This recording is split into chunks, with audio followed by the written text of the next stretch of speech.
হয়ে গেছে, বিভিন্ন জায়গায় তারা উস্কানি দিচ্ছে এবং দেশকে অশান্ত করার জন্য এবং যে কোনো জায়গায় যে কিছু করার জন্য অপকর্মের জন্য যেভাবে সুযোগ সুবিধা অন্যান্য সেক্টরে হচ্ছে, আমাদের এই সেক্টরে এইভাবে চেষ্টা চালাচ্ছে যে অস্থিতিশীল করো, চাঁদাবাজি হোক, বিশৃঙ্খলা থাকুক, বর্তমানে যারা আছে বা এই সরকারের এই প্রক্রিয়া আছে, আমরা এগুলো ইনশাল্লাহ ওভারকাম করবো।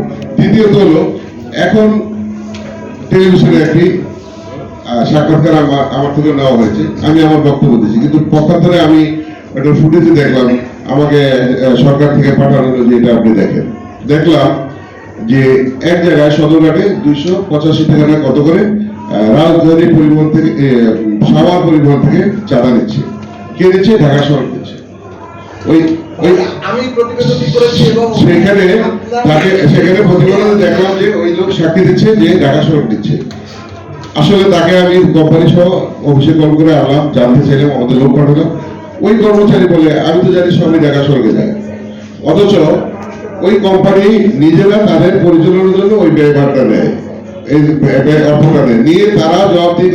তো ভাই যদি ওই কোম্পানির পর্যন্ত যেতে, যে কোম্পানির চেয়ারম্যান এমডি কে, তার কাছে যদি যে ব্যাখ্যা নিতে ওই পর্যন্ত দিয়ে যে আপনি যে এই কোম্পানির নামে চাঁদা ওঠে আপনি জানেন কিনা, তাহলে কিন্তু আবার এই জিনিসটা বেরিয়ে আসতো। এবং তাকে আমাকে যদি সুযোগ দেওয়া হতো যে আপনার নামে এই আপনার কোম্পানি থেকে ওই কোম্পানি থেকে এই টাকা বা এই বক্তব্য শোনা যাচ্ছে সরকার নামে, তাহলে আমি ওনাকে স্যাটিসফাই করার জন্য প্রকৃত তথ্যটা উদ্ঘাটন করার জন্য সহযোগিতা করতে পারতাম। কিন্তু আপনি যদি আমাকে এই সুযোগটা না দেন, তাহলে আমার দোষের ভারটা কিন্তু জনগণের কাছে পরিষ্কার উত্থাপিত হলো, কিন্তু আমি সুযোগ পেলাম না এটার প্রকৃত জিনিসটা বক্তব্যটা বা আমার ব্যাখ্যাটা দেওয়ার জন্য। তেমনি ভাবে প্রথম আলো ভাই এইভাবে ছাপানোর পর আমি ওনাকে টেলিফোনে বললাম যে ভাই আপনি যা ছাপাচ্ছেন ঠিক আছে, আমার বক্তব্যটা আমি দিই। উনি বললেন আপনি কাগজ পাঠান। আমি পাঠালাম, ছাপালেন না। পরবর্তীতে আবার বললাম, আর আমার ফোন ধরেন না। পরবর্তীতে আমি এটা রেজিস্টার করে পাঠালাম, তাও পাঠান নাই, ছাপান নাই। তাহলে আমি বলবো যে এক্ষেত্রে তো আমরা বিব্রত এবং আমরা মনে করেন যে ক্ষতিগ্রস্ত হই।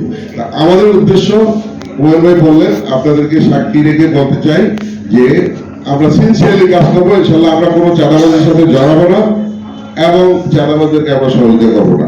আপনারা প্রকৃত তথ্য এবং